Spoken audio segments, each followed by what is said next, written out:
Welcome, Amanda here with Crafting with Amanda, and I have another heritage album layout pages that I've done, and these are taken from, there's one photo from 1960, two from 1962, and three from 1964, and they're all photos of snow, I'm guessing in the springtime in West Virginia, which is a little rare occurrence, or at least it used to be.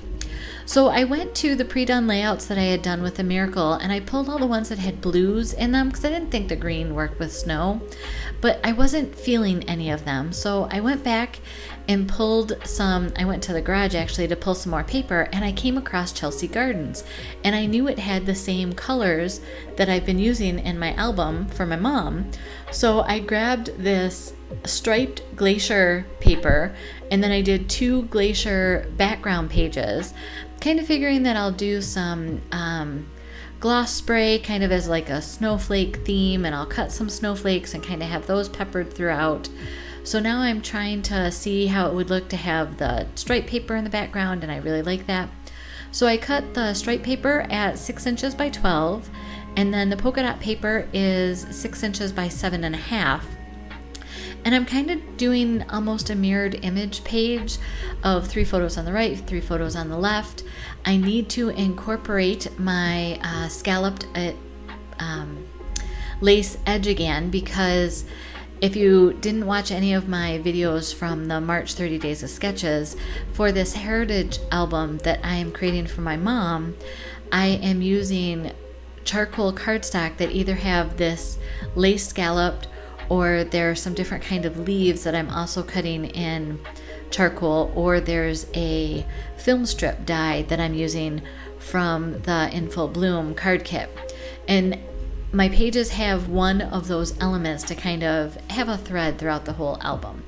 So here I just grabbed this shiny silver paper that I'm really not sure where it came from, but as I was digging in the garage and came across the Chelsea paper pack, this was just a single sheet that was in and amongst other things that were not like it. So I pulled it out and I thought, you know, this would make some cool snowflakes.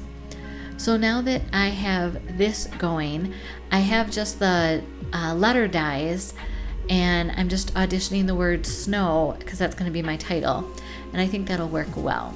So here I'm going ahead and adding this Dana Weekly gloss spray. And I've watched so many people on, YouTube videos that they just pull it out and they splatter it and it goes all, and I struggle to get splatters out. It's like it doesn't want to come off the end of my thing all the time. And then when it does come, it just goes everywhere. So I think I need more practice in this. Maybe I'll just have to make it a mission of all the layouts that I do for a month will have that somewhere on them, just so that I can have practice, right? And I tried to do the pages that were connected together so that they would have some splatters across, but in hindsight, I don't think it really matters. So these have dried, and I made dinner for my family. Wet burritos if you're interested. So now I'm pulling these papers back together, and off camera, I did cut out of charcoal cardstock the word snow. And as I'm looking at this, and I'm kind of gonna audition and dry fit it, I'm feeling that it needs something more, and so I'm kind of stalling for time by arranging that title. I don't know if you've ever done that when you've made a layout, but like I said, I literally am stalling for time of what do I want to do, and bingo, I'm going to edge the papers with pewter ink. And pewter ink is almost like a lighter version of the charcoal color.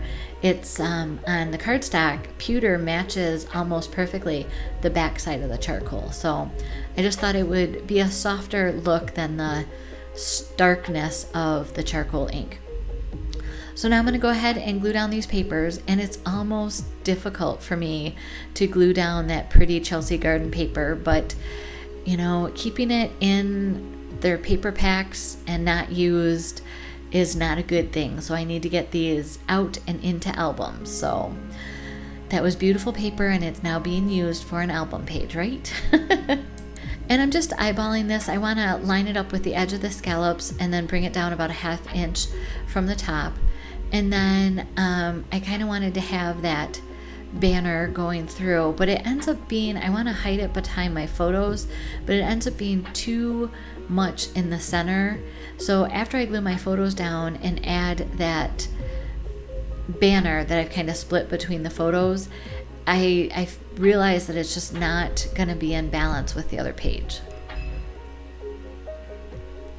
And then I also realized that my photos were not lined up correctly. I normally get out my T-square to help with that, but thankfully I use that Cricut spatula all the time, and it's a third irreplaceable tool in my stash. Okay, so now I'm finally getting out my T-square ruler so that I can make that banner look like it's straight and not off kilter at all. And like I said, it was just too much right in the center of the layout. So I'm going to move that over and once again use that amazing, Cricut scraper. So now I'm feeling that a little bit more. And I think when we get the snowflakes on it, everything will kind of start coming together and gelling. And I'm trying to decide if I want that under the snowflake or the word snow or over it. I know some of them I want half on and half off. It's all just kind of by eye and auditioning what's going to work and what isn't.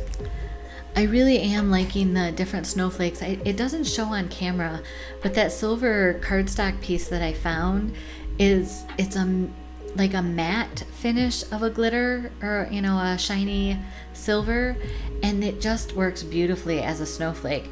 I forgot to do it. I had thought about using my shimmer brushes and giving the sparkle to the snowflakes, and I totally forgot to do it.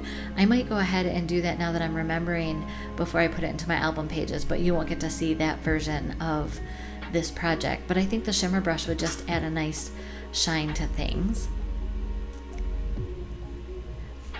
And normally I try to do clusters as far as, keeping things in triangles or moving your eye across the page. And I'm still trying to accomplish that with where I'm placing these snowflakes so that they don't detract from the photos but draw your eye into them.